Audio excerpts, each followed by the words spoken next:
Good morning, grinders. Welcome to the DFS pregame show. I'm Jordan Cooper, aka Blender at Blender HD. If you want to follow me there on Twitter, and it's Wednesday, April 27th. We had a big slate yesterday in Major League Baseball. 11-game slate. We got a little bit smaller one tonight. I think what 8 games maybe. I'm playing on FanDuel tonight. Payout structure-wise, I played Draftkings yesterday. I played FanDuel tonight. But we'll talk about that. We'll talk about anything you want in the YouTube chat. You know me, I answer everything pretty much. I hit those thumbs up buttons. The like button, is it called thumbs up? It looks like a thumbs up, right? So click it. Hit on it. Hit the subscribe button. Hit the notification bell. Good morning, Mart's Mimic. You beat out Suki Singh by 8 minutes. Good morning, Doug Montgomery. Real life pitcher, Eric Brunick. Doug Montgomery, who came so close in the FanDuel pickoff last night. Third with 211. Was in first for a while, right? Until maybe the Springer's home run at the end or something. I don't know. The Giants, someone from there. I don't know. I don't know what would have knocked you out. Kyle Tucker, maybe. I don't know on FanDuel. Jesse Atfield, Andrew Garcia, Trey. Right. Yes, the story of yesterday was if you didn't have Anthony Rizzo, you probably didn't win first. I don't know. I don't see how it's possible. Maybe in really small field, maybe it's possible. But yeah, 100% of the top 1% lineups on DraftKings in this big GPP were Rizzo. Like if we go here by the Yankees, right? 100%. Yeah, that's what happens when you hit 3 home runs in one game, especially when it seems like no one can hit anything, right? The beginning of the slate, there was like nothing. Nothing went on. There was like 5 games going on for like almost an hour and no runs, right? I see warning track hits. Stanton to the track, right? Jake Berger to the track, right? There were tons with exit velocities 103, 105, caught at the wall type of stuff. I'm like, come on, this is getting ridiculous. And then it kind of picked up towards the end. But you pretty much needed that Yankee stack, right? Judge home run, Gallo home run, Rizzo 3 home runs, Torres had a home run, right? Whole bunch of dongs there. So that was the winning stack. They came in less owned than I thought they were, but I think the ownership came down on the Yankees because of the dicey weather situation. Were they going to play? If you listen to Kevin Roth, if you listen to Crunch Time, which we have free the entire season, so you could just watch that on YouTube. Normally it's for premium members, but we're doing it free the entire season. He said that it's a light rain. They should play through it, right? And then they had like a slight delay, the delayed start, and they were just talking to the grounds crew. The players were, even if you were watching the broadcast, the players were already there. They were in the dugout and everything. And they didn't have the whole tarp out. They just had like the mound and the plate area. And then like 10 minutes later, they're like, okay, we're good. Well, it's a little light rain, and it's not going to get really much worse than this. And I guess people got scared off, right? Severino was 18% owned. I thought it would be more like 26% owned. I thought the Yankee stack in general would be around 10-ish, right? Judge would be like maybe like 13, right? Gallo 9 to 10, LeMay, so like I had them as like okay, right? So I had a bunch of them, but more in like 3-mans than in 5-mans. I had a bunch of the Marlins. The Marlins were doing well. They kind of did well. Like the Marlins, let's see, where's Miami? Miami here, right? right? Chisholm, Sanchez. Yeah, because I had some good Wendell lineups. I didn't have that. It's not like I had that. I had 80 lineups. I think I had Wendell in 5 lineups. Right, Avi Garcia. Right, I mean, it's not like they put up enough points, right? You had Wendell with 30, but everyone else is kind of Garrett Cooper with 12. Right, they could have done a little bit better. They could have done a little bit better. But I had a bunch of the Marlins. Well, I'd barely any Dodgers. That was the dud of the slate, right? The Dodgers. People play 20% Cody Bellinger on an 11-game slate, 19% Trey Turner. At least it's at shortstop, so I get it. 18% Mookie Betts, Muncy, Freeman, 17. Lux at the bottom of the order, 12%. Will Smith, 10%. It's like, to me, this is easy. This is overowned. An 11-game slate. So don't play much of them, right? That worked. I mean, it's not like I made money. So I didn't have enough Anthony Rizzo. I didn't have enough Yankees. Who else? I had the Mets. The Mets, no, they didn't really. I mean, I guess McNeil, 10, 15, 12. I mean, not horrible or anything like that. And then also you had, you needed, from a pitching perspective. Well, no, this filter does not work, I guess. Does not work for pitchers. Okay, someone's going to have to fix that. Okay. You had Rodon was very well owned, but you didn't even need him at 30, even with 30 points, right? Gosman did well. Sandoval was the high scoring pitcher, right? You go sort by points, I guess. We could get there. Gausman, Lynch at 28 and barely owned. Right, Chris Bassett. I was way over the field on Chris Bassett. He had 25 points. Like Bassett, Alcantara, like that. I mean, I just spread everything around pitching wise. I was under on Rodon, but not way under. I saw it like 40%. I still had him in what, like 30 something out of my 80 lineups anyway on DraftKings. I had much less than Gosman. I played a bunch of the Red Sox. That didn't really work out. Although, like, nothing really worked. Unless you had the Yankees, nothing really worked out. Right? We see the winning lineup, 5-man stack, right? 5, 2, 1, there, done. Sandoval, Paddock. Look, no one in the lineup over 10% owned. Total lineup ownership, 61%. You could win with these lineups if the chalk fails. Why not? Second place lineup, right? Not much different. Right, 5-man Yankee stack, some one-offs, Gausman, Sandoval, done, 80% total. Here's 70% total. Sandoval, Rodriguez, 5-man Yankee stack, 3-man Red Sox stack. You're there, you're done. Right, here's 5-5-3 with the Twins. Kepler had a good game.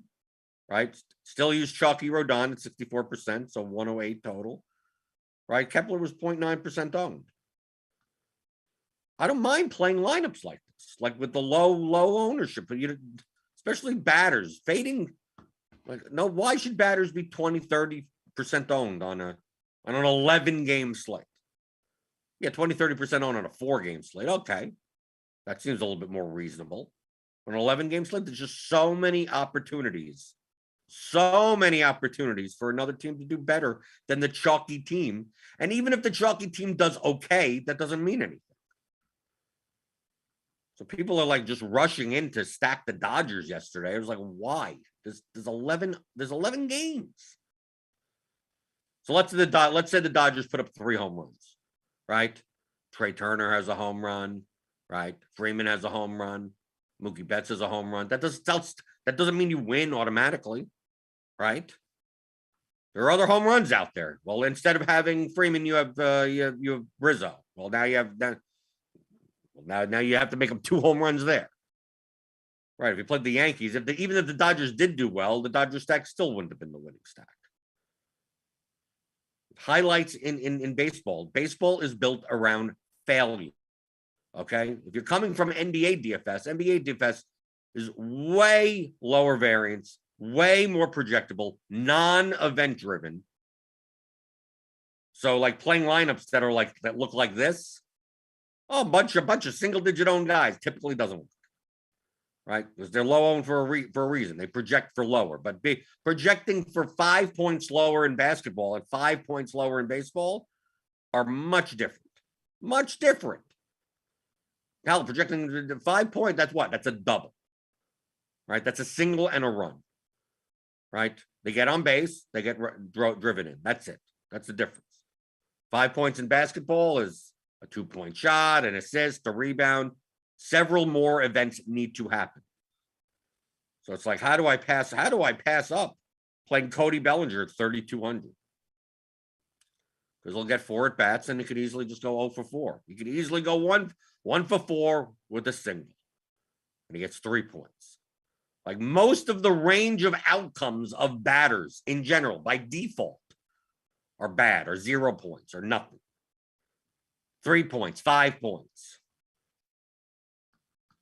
So you can't look at guys like Bellinger, Turner, Betts, Muncy as like, oh, I'm just going to stack them up. And, if they get their median outcomes, right, of 8 to 12 points, I think that's pretty good. Hopefully they go over that. So that outcome is that's a 20th, that's an 80th percentile outcome. So it happens 20% of the time or something, and 80% of the time they do nothing. It's like constant every day, constantly have to bang on the fact that, like, in the long run, if you were to play every slate, it'd be much better than just, to me, it's just easy. On yesterday's slate, it was easy for me to go, I'm just going to X out the Dodgers, play them in 3-man stacks, not 5-man stacks. So I'm way under on them. And then, the Braves were overowned, it looks like. I didn't have any Braves, right? The Astros, I had a bit of, right? We'll take a look down here, right? But I had more of the Royals. I had Blue Jays. I had not as much of Texas. But like, there's so many other play. There's half the teams you could play, pretty much. If you want to take shots on leverage stacks on low-owned teams or whatever, you could go for it. Look, Max Kepler was less than 1% though. So why can't you play him? What's wrong with it? It's not like he's bad. It's baseball. Most of these batters will get about the same amount of opportunities. Yeah, they have slightly different matchups, different ballparks, sure. Different talent levels, obviously. But at the end of the day, Mike Trout could go 0 for 5, and then the bottom of the 8th hitter, the light hitting 8th hitter, second baseman for the Giants or something, could hit a home run and a double and have 5 RBIs. Yeah, it happens less often. But baseball is built around failure. Your goal is to take advantage of other people having a much higher expectation of the better projected teams than they really are. Go into the YouTube chat. Trey, Blender, moving a Discord conversation over to YouTube. What are your thoughts on stacking or playing every team on an MLB slate? What's wrong with that? As long as you're playing plus EV lineups. You have to stop thinking that anything about the number of lineups that you're playing has anything to do with strategy. It has nothing to do with strategy whatsoever. Okay? If I have 100 lineups, how much of each team should I play? There's no correct answer. Play the highest expected value lineups you can. There are plus EV lineups for every team on the slate. So if you want to play every team on the slate, as long as they're individually plus EV, then go for it. Have fun. You'll be more diverse. Diversity doesn't have anything to do with strategy. If I were to tell you, okay, here, I could give you magically. I'm magically coming up in the top of my head. You're playing 20 lineups, right? So let's just say you're playing the 20 max or something. Okay, I could give you the 20 highest EV lineups. Would you take them? You say yes. And whatever's if all 20 are stacking the same team. They're the highest EV lineup. If we played this out a billion times, you'd end up with the most amount of money at the end of it all with playing those 20 lineups. You're going to lose like 98% of the time. Right? But when you win, you win big. Because you're not diverse in your sets. So it's like you're just relying on pretty much one team's outcome, and then you have a whole bunch of combinations of them. But they're all plus EV lineups. Let's say I could give you 20 lineups that are plus that almost as plus EV as those 20, but it's instead of 10, 20 of all one team, it's 10 of two teams. Would you take that? Yeah, that's fine also, right? It's not the highest EV, and the difference between the EV is so marginal that you wouldn't even be able to tell, right? If I didn't tell you, you wouldn't know, right? Okay. So now there's 22 teams on the slate. And you're like, well, I'm playing 22 lineups, right? Exactly. Do I play 1 5-man stack of every team? You can't. If they're plus EV lineups, it doesn't. That the number of times you play a team doesn't matter. How much is your risk tolerance as far as diversification? That's what that question really means. That's all that means. How many stocks should I put in my stock portfolio? That's essentially what you're asking. Is it wise to instead of owning 20 stocks at 5% each, that I own 10 stocks at 10% each, or 5 stocks at 20% each, or 1 stock at 100% each? The only as long as you're picking good stocks, right? On a 5-year time horizon, let's say every stock you pick is going to go up, right? Because you're picking good stocks, right? Plus EV stocks. You know what the best answer would be 5 years from now if you knew what it would look like 5 years from now? It would be 100% of whichever stock went up the most, right? That would be the highest profit, right? Let's say out of the 20 stocks, there's 1 stock that went up over the course of 5 years, only 3%. There's another stock that went up 8%. There's another stock that went up 20%. There's another stock that went up 400%, 4x, right? Well, I only have 5% of each. Yeah, if you had 5% of each stock, you made money. Not the most amount of money, but you made money, and you limited the risk of the stocks going down, right? Because if 1 stock goes down really big, you still may end up making money because the other 19 stocks go up. That's diversification. That's risk management. But in hindsight, it's like, I wish I would have put all my money in the stock that 4x. Yeah, but you don't know that beforehand, right? You don't know that beforehand. That stock could have easily dropped 50%. It's a volatile stock. So you want to put all your money? Well, what's your risk tolerance? Yeah, you can't get the 4x return unless I'm going to dump most of my money into that stock. And if it goes down 50%, then oh well, that's the risk that I took. The same thing when asking those types of questions. There's no strategy to that, right? If in stocks, if you were an expert stock picker, right? You read the 10Ks or whatever. You're really good at picking individual stocks. You have a very good track record like that. You say, well, you can pick whatever stocks you want, right? And they're all different standard deviations, and they have different time horizons. They have different everything. But you're like, okay, these are plus EV stocks, but stocks go up and down, right? If your time horizon is even 5 years, which is pretty short. People think they need to buy stocks and you sell them 3 months later. 5 years could be short. In the course of that 5 years, the stock could go down 20%. Then at the 5-year mark, you're actually up 40%. So as long as you hold on to it, right? You just, forget your brokerage account password. So this is very similar to what you're doing with lineups. Well, this team is very underowned. I'm going to play this team. They don't win often.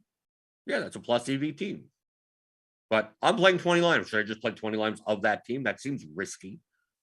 Is that a bad strategy? It's like, no, it's the best strategy.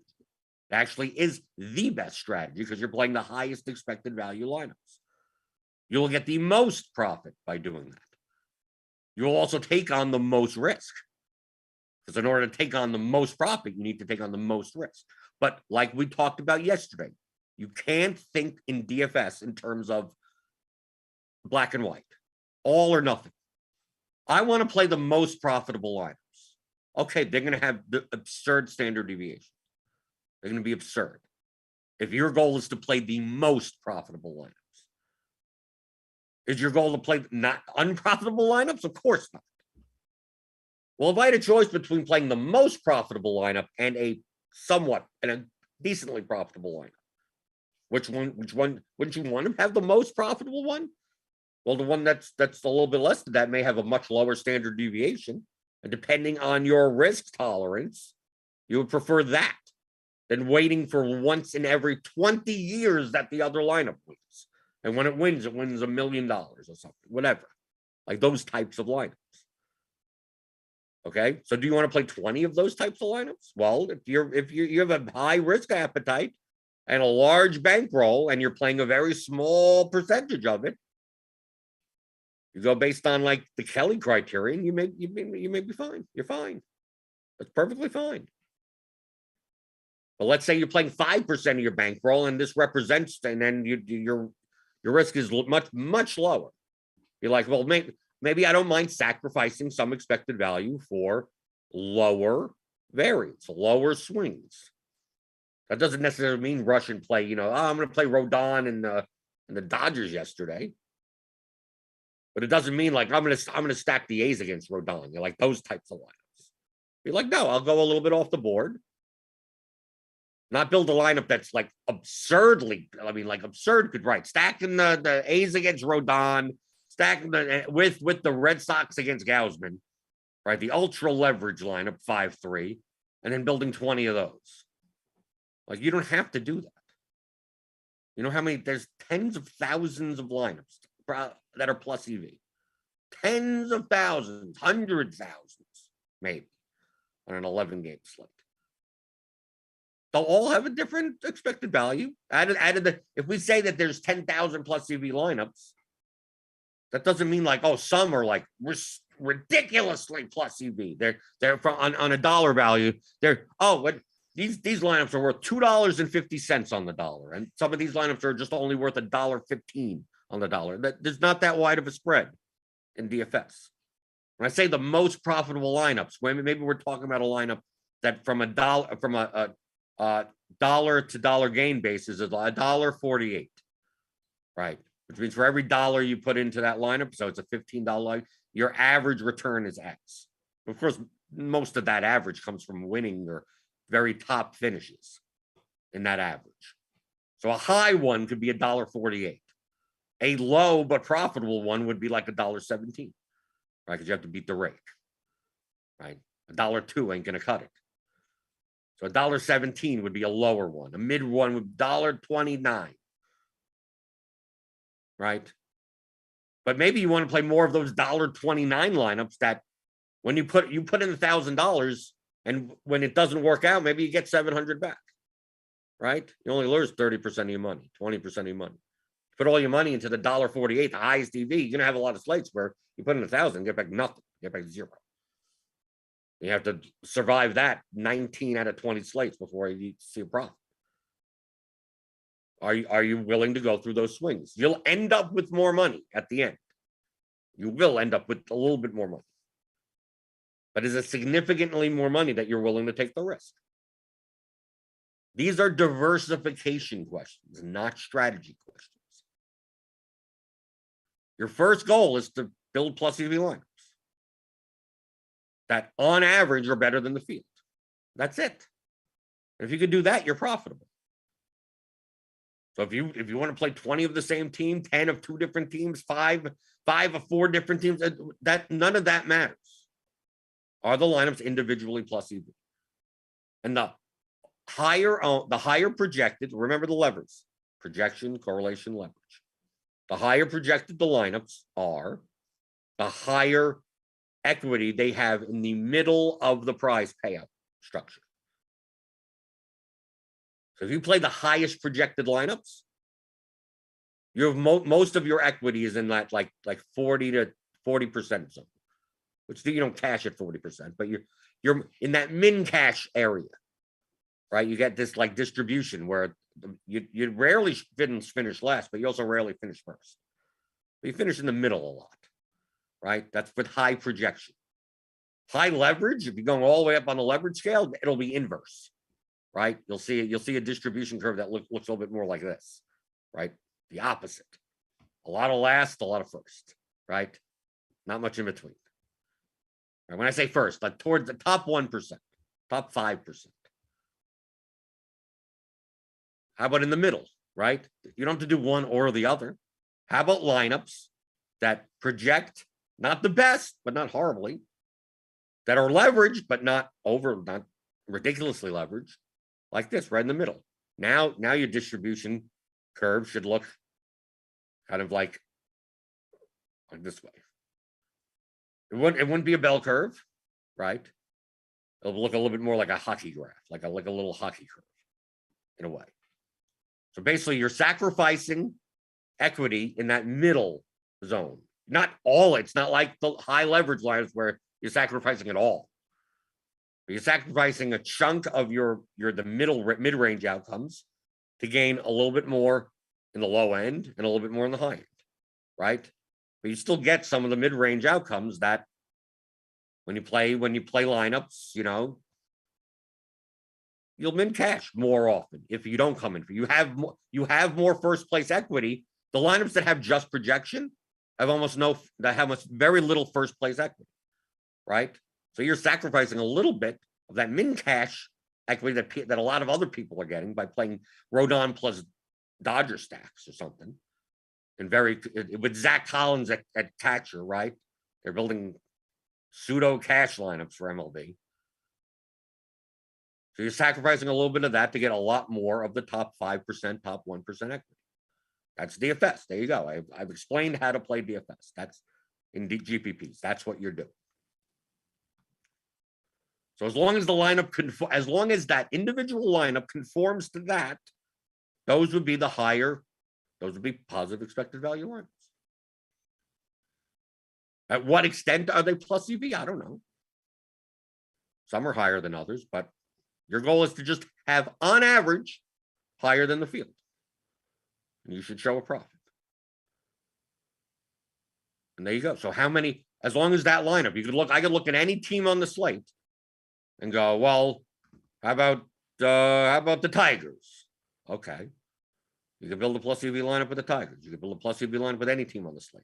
Now, the higher projected and lower owned they are as a team, I guess, the more plus EV lineups exist for those teams. Okay? Very similar to that marbles example that I gave yesterday. Oh, I'm not going to play the A's against Rodon. That seems stupid, right?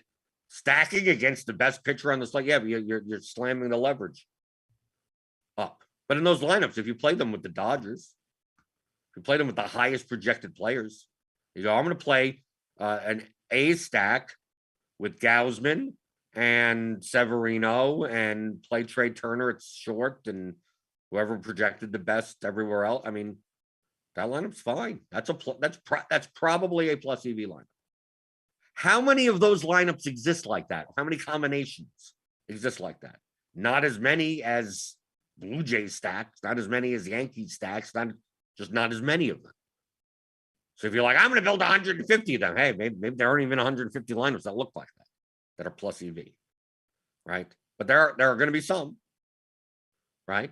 Typically, you're making up for the fact that the A's projections are so low by boosting, getting the rest of your lineup is going to have the highest projection possible, right? So you're jamming up on that leverage lever, but this projection lever is coming down really quickly. So it's like, okay, well, I already got 5 guys in my team that is jamming leverage up and projection is going all the way down. It's like, how do I balance that? Okay, I got to get this projection up. So you're playing Dodgers in that type of lineup. You're playing whoever projects the best in those types of lineups. You're not getting sneaky at pitcher and those types of, just whatever. However way to get that projection up, that's what you're probably going to be doing, right? And then the opposite for the Dodgers. So it's like, oh, who Dodger stacks over-owned, right? Who's stupid enough to play the Dodgers as chalk on an 11-game slate? There are tons of plus EV Dodgers lineups. They probably most don't have Rodon in it, right? Most don't have the Braves, don't have, like other chalk pieces. They would be like, well, I'll play a 5-man Dodger stack and I'll play, the Twins or something. As the other go, 3 one-offs that are all like 2% owned. And you don't play Rodon in that lineup. You play Sandoval in that. You play Sandoval and Gausman, or something like that. Sandoval and Severino. The 5 chalkiest Dodgers, and you play Max Kepler. You play some of these 2% owned hitters. That would be fine also. That lineup may actually have the same expected value as the A's stack. May actually be this very similar expected value. So which ones do you play? Whichever ones you want. How many of each? Whatever you, as long as they're plus EV. What does it matter? I told you, okay, you have to pick 3 out of these lineups. 1.32, 1.29, 1.27, 1.25, 1.34, 1.31, 1.28, like just, and I keep on going. Pick 3 of them. Which 3 do you pick? They're all close enough. Yeah, I want to pick the 3 highest ones. Oh, the 3 highest ones that numbers by a cent are all 3 from the same stack.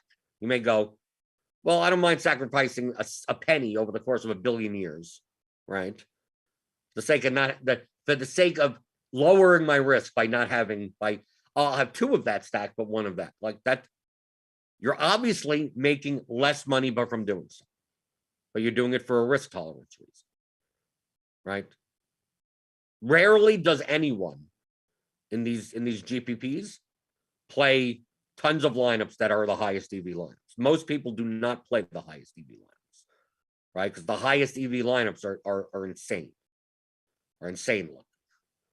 Like I said, if you stack the A's, like you with Rodon and whatever, like those lineups probably have like very high expected value, but like almost all of it is winning once, like in 3 seasons, right? I mean, like almost all of it comes from like 1 or 2 really high places.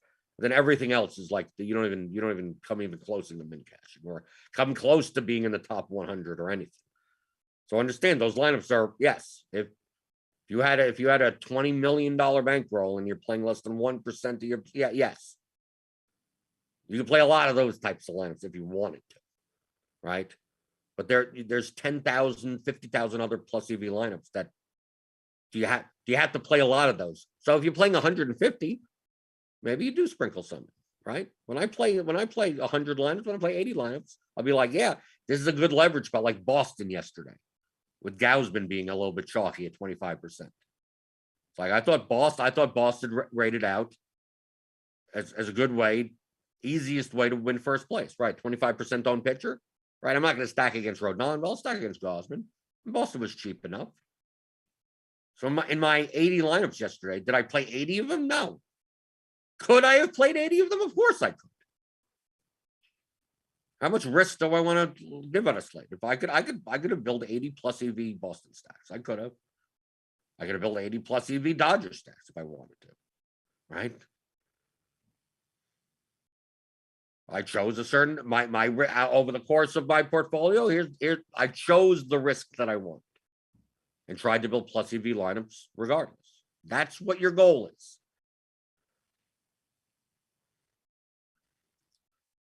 Jesse Atfield, can we get a refresher overview of MLB cash lineup building? Yes, I could do that very quickly. Okay. The cash, okay, everyone pay attention to this. This is going to be very important. Okay. You have to really get closer to your screens. Get as close as you can to the YouTube screen. Okay. This will be very important because I'm going to go over the building cash lineups in MLB DFS. Okay. So you have to really put aside, if you're eating breakfast right now, put it down. If you're dealing with, if you have a kid or something like that and they're crying, put them, drug them, make them go to sleep, right? Put them aside, right? If you have a landscaper, lawnmower, if your neighbor, go outside, yell at them, say, got to stop the lawnmower. Got to have 100%, turn off the TV, turn off anything else. Okay. So a refresher of MLB lineup cash lineup building. Okay, I'm on FanDuel right now. Okay, and I'm doing that thing where I'm pausing dramatically so everyone like gets closer, so they know. Like, this is going to be very important. Like, that I don't give this away that often, right? When maybe the most important segment of the history of the show. But I go to the back projections, right? Because I use Derek Carty's back projections. And I'll show you my this is my exact, if I were to play MLB cash, because I rarely do. I get into spells every once in a while, but I'll play cash for 3 weeks or something. But here you go. Okay, you're gonna have to take notes. Yeah, everyone go get a paper. Go get a sheet of paper. You're gonna have to take notes. I mean, I don't know if all of this is gonna fit into your head. Right. You may have to watch this video multiple times. You may have to memorize it. I may have to transcribe it. Right. In order to understand, truly understand building cash lineups in MLB. Okay. So I go to lineup HQ, right? Or just whatever projection. If you make your own projections, good. Use your projections. If you don't use our projections, use some. Okay, those are the projections that you're using. Obviously, you update them to make sure that they're as you know, all the starting lineups are in and everything like that. So what I do when I play cash is that I'm okay, it's updated, everything's there, right? Now, all of these numbers over here, I don't even look at. I look at zero, right? So how do I select my pitcher? I don't look at pitch. I have no idea who the pitchers are. Do I look at the team totals? No, I don't look at all. It's a very, very, very precise process. Okay. I see Brian Hawkins, he got the notepad out. Okay. So once my projections are loaded into the optimizer, right? The median projections, and remember, in cash games, your goal is to have the highest median lineup that has the best chance at beating half the field, a 50th percentile outcome, which is kind of, you know, kind of convenient that we have median projections, right? Your goal is 50th percentile outcome. Well, wow, we actually have the 50th percentile outcomes in the range of outcomes on our projections. So I want the highest chance of that. So what I will do is I will go to this button. I know it's a big word. I know it's a big word for you, but it's called optimize. Okay, so you go to this button. What that's going to do is it's going to fill out 50,000 or whatever amount of sets or whatever, 35,000 of FanDuel, the amount of salary, and try to jam as much of this median projection into one lineup within the positional constraints. It's called a knapsack problem. Okay. So I'm going to just press that button based on the projections that I have. And you see this lineup that shows up. That's what I put in. Everyone take those notes. Everyone take those notes. There you go. You're done. Is that a good refresher? Was that a good enough refresher for people? Do I have to repeat that? Do I have to go over that? Okay. Now, if we take a look here, here's advanced. Here's an advanced MLB cash building. Okay. Advanced, very advanced. I'm going to turn all this off. Doesn't salary, nothing matters, right? Okay. I'm going to build 10 lineups with defaults, right? This one should be number 1, right? Right, here you go, 140.25. Okay. Do you see the difference between lineup 1 and lineup 2? Lineup 1 and lineup 2 is a 2v2, I believe, right? We have Jordan Montgomery, Guerrero, Story. Okay, so Chapman, Devers. So basically Alvarez and Chapman for Devers and Miller is the 2v2 between the top 2 lineups. This lineup projects for 140.25. This lineup projects for 140.19. The difference of 0.06. Okay, in median based on projections. You know how small of a difference that is? Really small. Really, really, really small. especially when you bang variance against everything. So that's really small, right? The next lineup is 140.11. This one has Bo Bichette in it, and Corey Seager as the utility, and it still has Kyle Tucker, right? Springer, Trout, Bichette. Is this just a 1v1? It's just Bichette over Bogarts over. It's not much different, right? Right.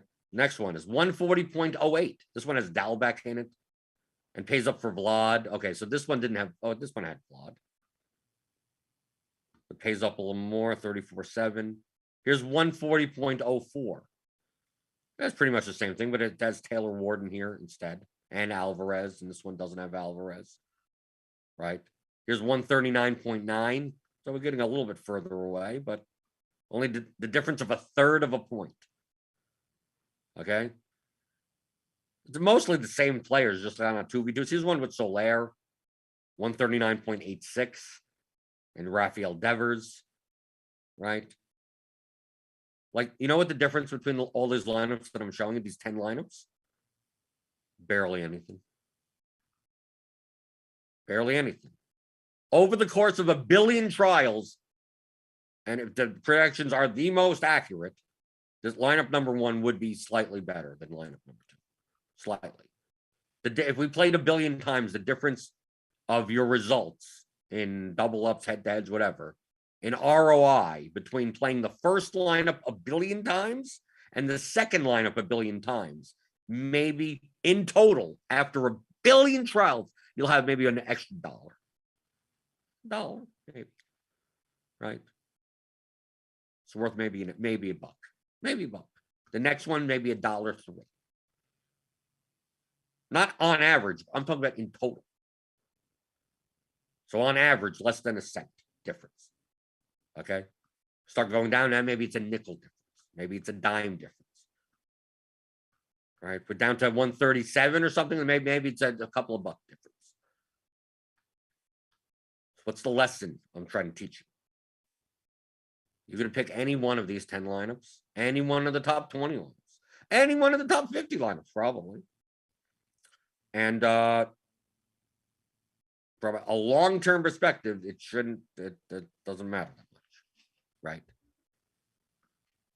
The top one, the ones towards the top will be slightly over. Remember, not over a season, over a week. I'm talking about over 700 lifetimes. Okay, so understand. I'm always exaggerating, so you understand that point. That remember, 10 seasons is not a big sample size when it comes to DFS. Okay, so if you played 700 lifetimes, that would be a big sample size. Okay, so that's what I'm talking about. So over the course of 700 lifetimes of playing DFS, every day and every slate forever, until the universe explodes, the difference between lineup number 1 and lineup number 2 will net you an extra $3. Not per time, like at the end. So it's worth less than a penny, right? I'm being very exaggerated. It's probably not that extreme, but I want to get you into the mindset of thinking that way. So if you told me which lineup should I play, 1 or 2, it shouldn't matter. Flip a coin. If you always want to just say, I'm just going to press whatever the top lineup is, okay.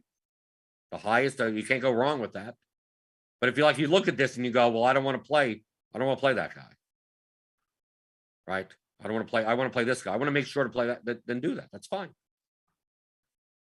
If you look here and you go, I don't want to play Brad Miller in a cash. Okay, then don't.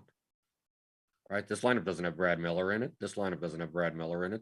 This lineup is, do I really want to play Bobby Dahlbeck at 2,400 in cash? I mean, look at that. Well, based on your projections, that this lineup is perfectly fine. But if you're like, I don't want to play Bobby Dahlbeck, then don't play this lineup. Play the next line. Okay, I don't want to play Taylor Ward, then don't play that lineup. Play this line. Right? You go down here. It's like, I don't want to play Jorge Soler. Even though the projections say that this lineup's total is X, then don't play it. You go, I want to play Gallo. Okay, there you go. Here's the lineup. Montgomery, Guerrero, Story, Devers, Seager, Gallo, Tucker, Springer, Trout. You go, I like this lineup. Okay, then play it. Done. You're done. That's it. That's the process. Me personally, I don't care about the names. I just thought, whatever. But if you could also have a process where instead of going, I like this over that, and going, I want to select between the top 10 lineups. Why don't you just run the top 10 lineups and then go to random.org, right? Allow all, I don't know what, and go min 1, max 10, and go, which lineup do I play? Right? Somewhat random number between 1 and 10. Okay, I'm playing lineup number 4, and that's what you enter. You know why you could do that? Because the difference between these lineups are so marginal that why are you spending time on it? Right? We could build 20 line, the top 20, top 50. You go to random.org. Put in 1 to 20. Which is 17. Okay, you play the 17 plan. You want to do it that way. A lot of people just like, well, you can't go wrong by just playing the top projected median optimal. Okay, go and do that. Perfectly fine.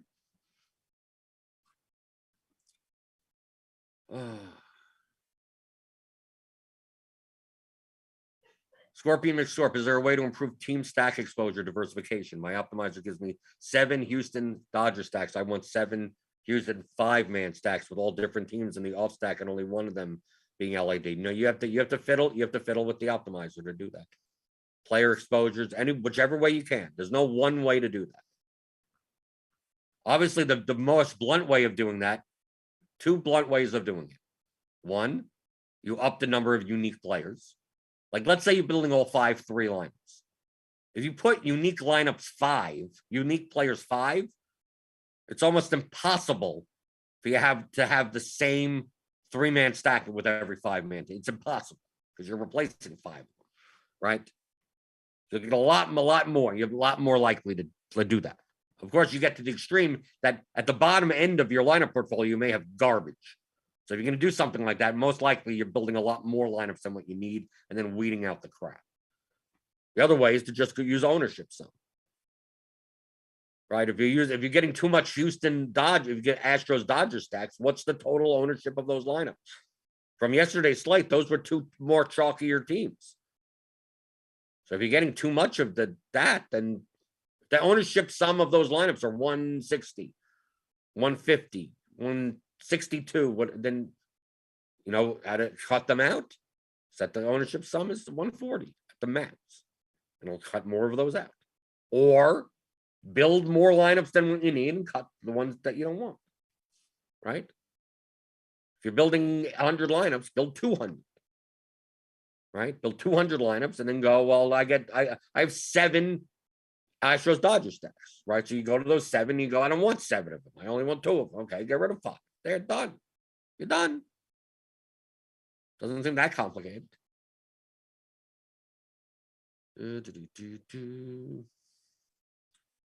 Camden Wallen, what made you diversify so much at pitcher last night? No reason. Because projections. If I'm playing less of Rodon and much less of Gausman,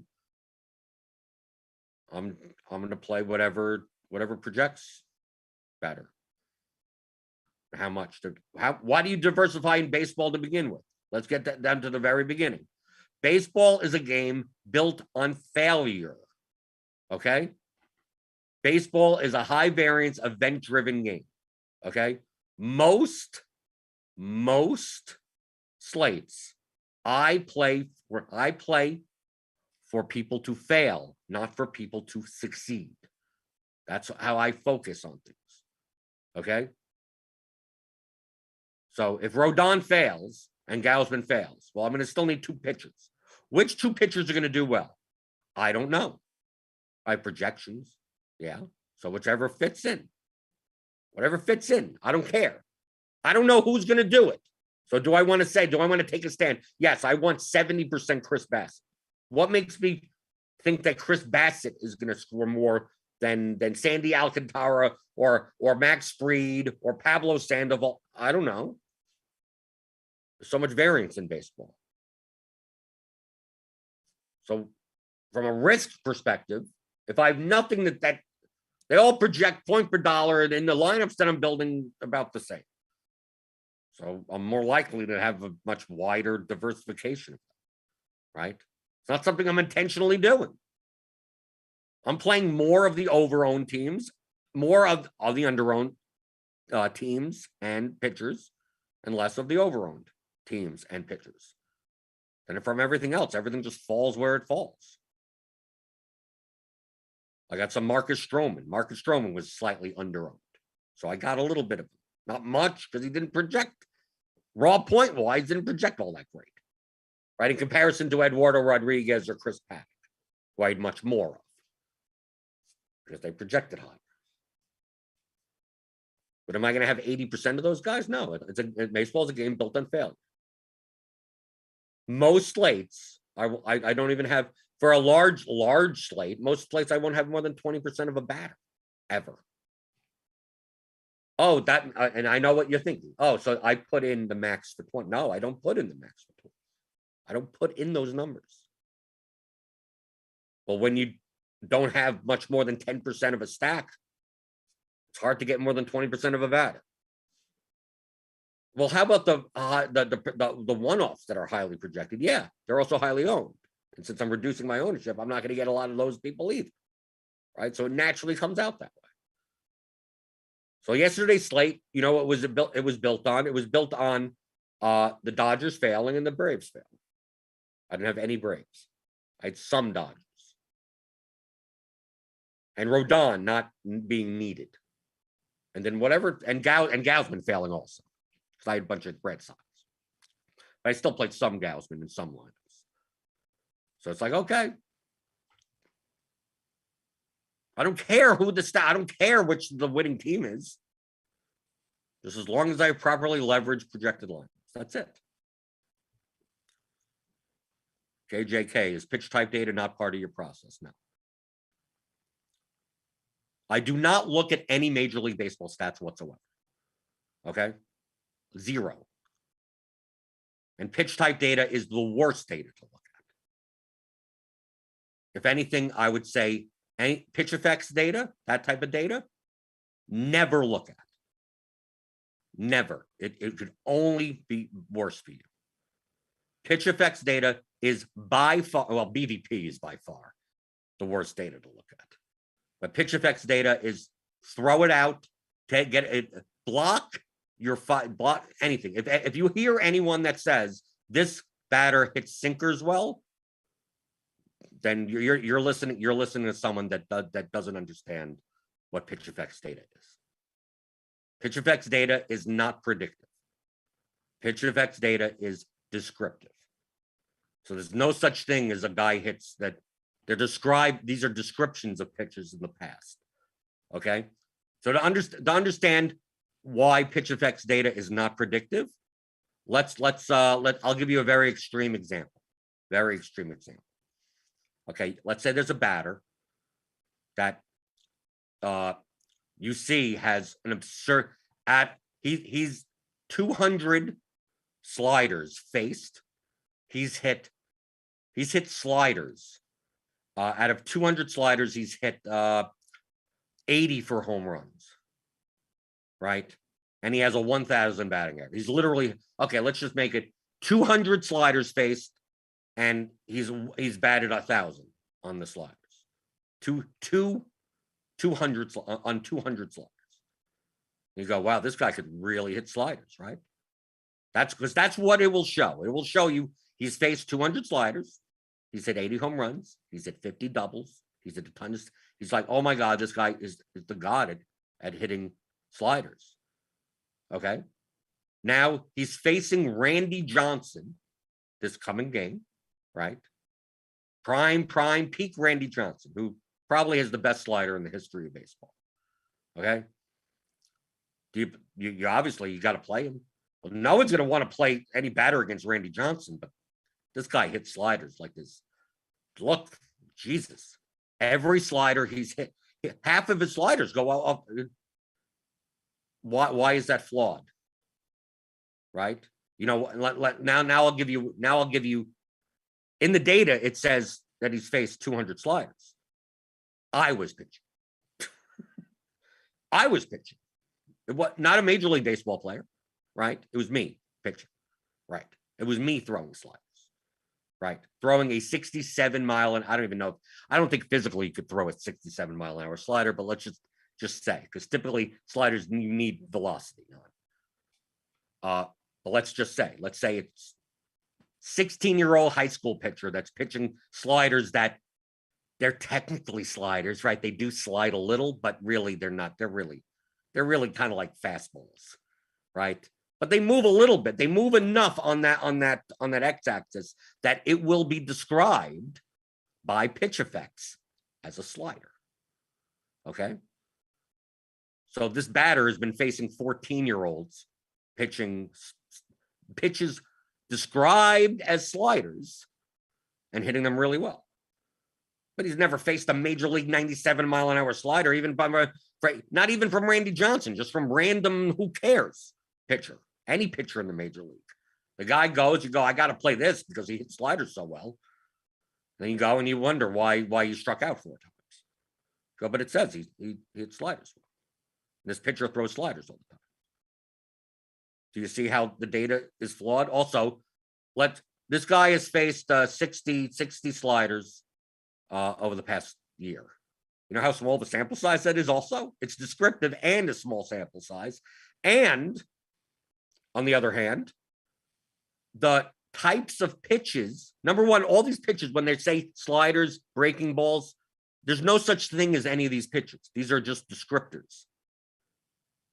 So different pitchers have different looking pitches based on the X and Y axis of how their ball travels, right? So it's not just like, well, if a pitch goes like this, it's a slider. If a pitch goes like that, it's a curveball. Well, what happens right in the middle? How about right in the middle? What's that described as? Well, sometimes it's described as a curveball, and sometimes it's described as a slider. Sometimes it's described as a sinker. Sometimes, like, you're just getting an overall bucket of an XY axis motion. And then it just gives a descriptor.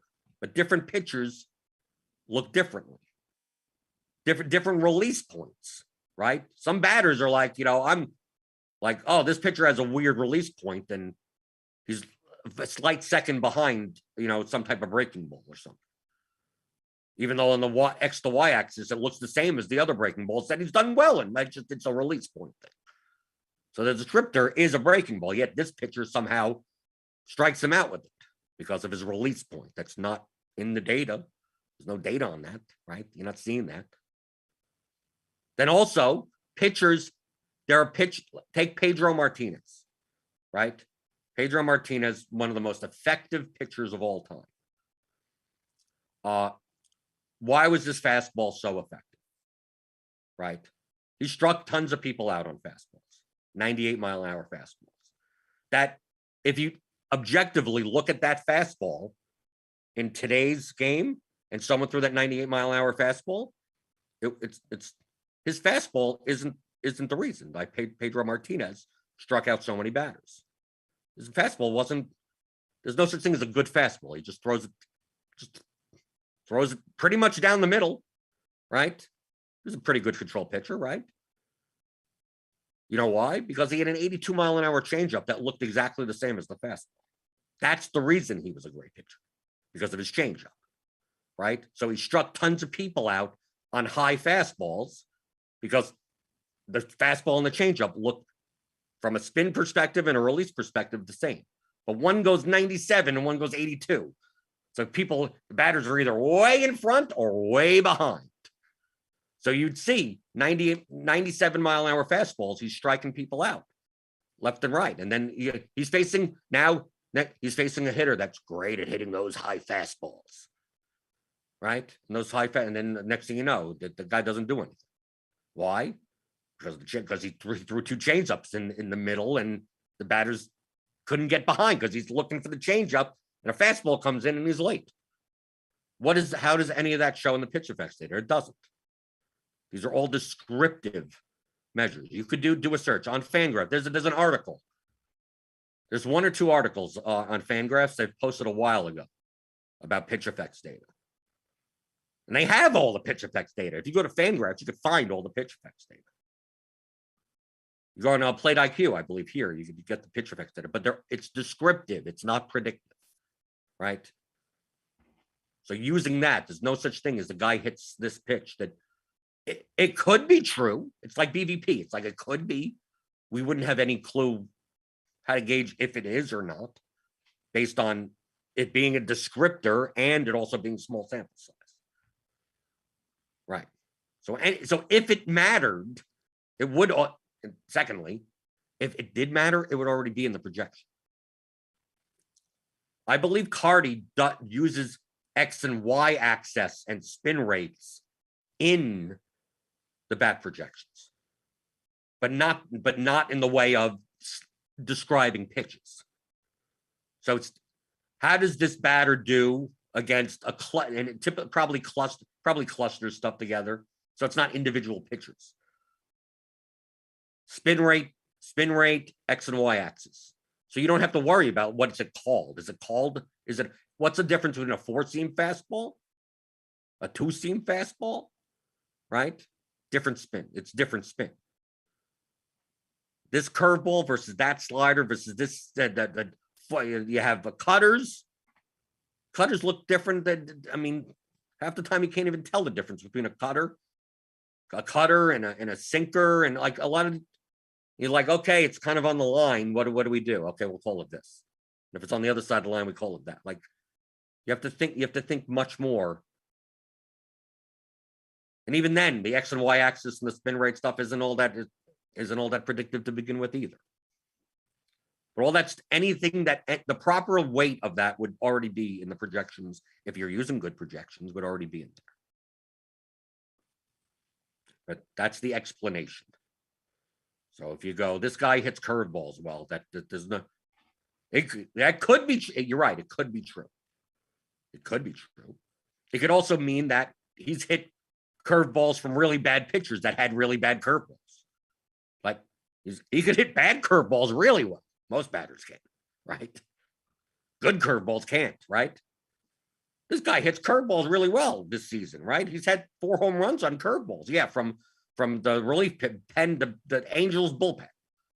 He's facing Clayton Kershaw now, right? Oh, Kershaw throws so many curveballs. There's a difference between Clayton Kershaw's curveball and, some double-A pitcher that shouldn't be in the majors throwing out of the bullpen for the Angels. There's a difference. They're both going to be described as curveballs, though. And how will you know what's the difference? It's much better to go by this pitcher is good and that batter is bad. That pitcher is good, like, overall, rather than go in. Well, this guy doesn't do well with these types of, it's too noisy. It's too noisy and it's too descriptive. So there you go. So there's a little lesson.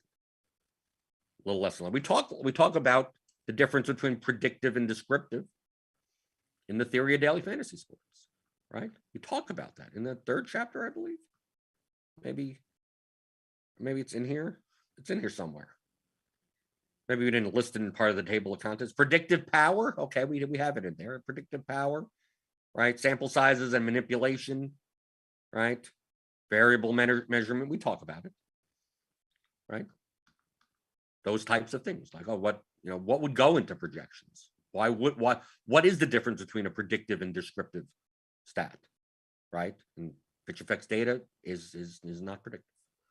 So if you want to go to theoryofdfs.com, go pick that up. How to think like a professional DFS player. 15-hour audio DFS masterclass taught by myself and James McCool, like a little seminar. You can go back and watch 500 hours worth of the show for the past 2 years to get everything that's pretty much in here. But if you want one little, 15-hour seminar with all of the information that you'll need, go get it. Theoryofdfs.com. And we got a slate tonight. I'll be playing FanDuel, so we won't have results TV for that. But I'll review it tomorrow, right? Been answering a lot of questions, right? I thought maybe we'd start build lineups for tonight or something. I have no idea. Typically, I barely look at the slate until like an hour before lock anyway. But yeah, give me those thumbs ups, thumbs on your way out the door. We got more shows later today. We got live locks on the Scores and Odds channel for some prop bets, MLB, NBA, whatever. Grant's doing some prop bets. Got Grinders live going over the slates tonight. I think both sites have similar, right? 7 o'clock. I think they're similar. So that should be on around 5 o'clock. Then Crunch Time is free for premium members. And you could always join me in the RotoGrinders Premium Discord. I have my own channel, Blender's Game Theory, right? We'll be doing another coaching call tomorrow in the channel. So sign up today for RotoGrinders Premium. Click on that link in the description. Get $10 off your first month. And I will see you tomorrow answering your DFS strategy questions, as I always do, on the DFS pregame show on RotoGrinders.com.